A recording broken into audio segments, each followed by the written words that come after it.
So with that, though, you've heard a little bit about what baptism is about. But one of the joys in a moment like this is that actually we can hear from the person being baptized about what God's been doing and their story. And so with that, I want you to help me celebrate and welcome Lilia as she comes to share her testimony.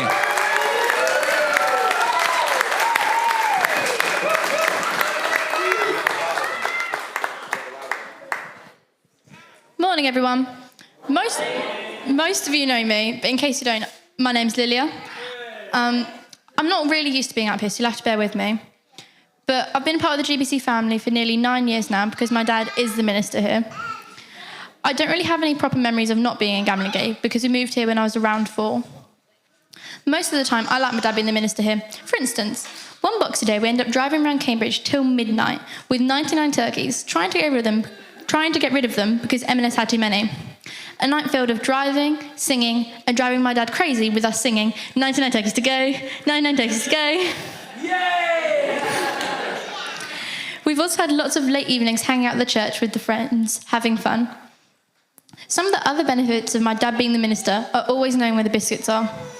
And the last time the baptistry was open, we helped clear it out by swimming in it and picking out the paper boats. I have 2 younger siblings, Evelyn and Josiah. Evie is a great encouragement to me because she's always there to remind me to pray. Just having Josiah as a brother has taught me a lot about God's love and joy.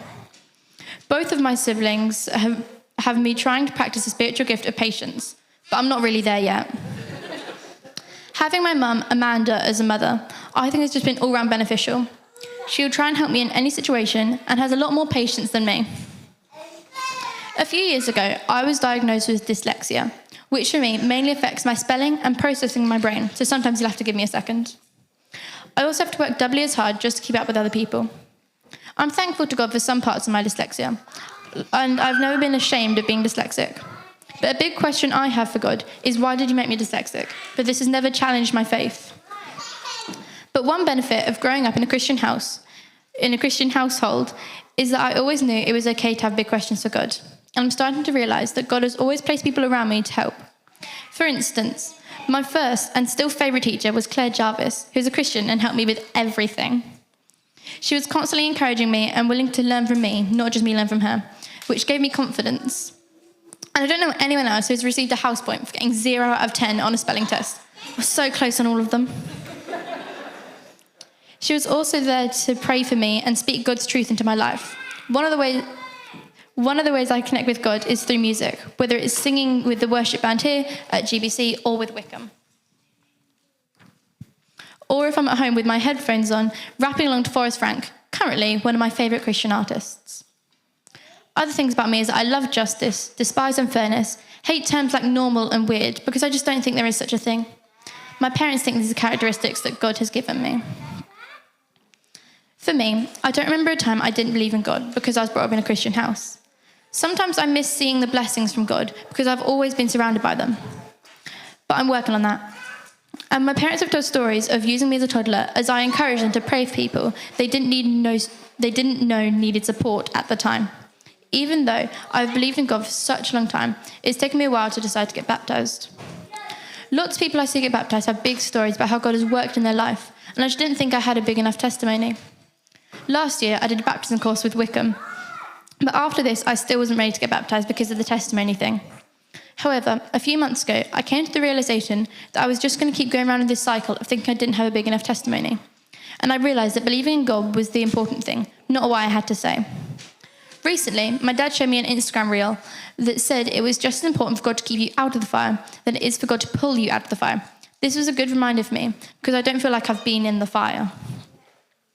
And my favourite Bible verse at the moment is Psalms 104, verse 33, which says, "I will sing to the Lord as long as I live.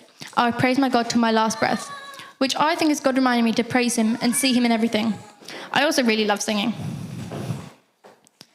There have been lots of people who have been significant in my faith journey so far, more people than I probably know.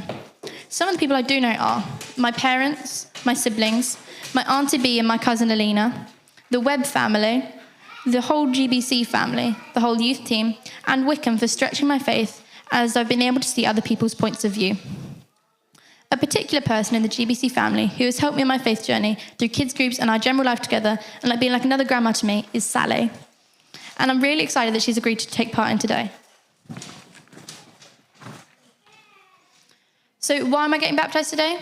I guess it's just because I've come to the realization that I always believed in God, and it's time for me to share that. And after all, if Jesus did it, so should I.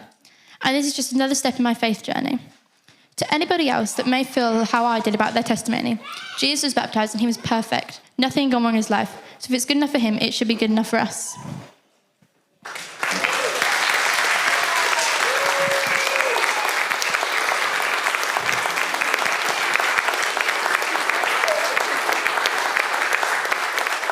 These aren't tears. There's something in my eye. It's fine.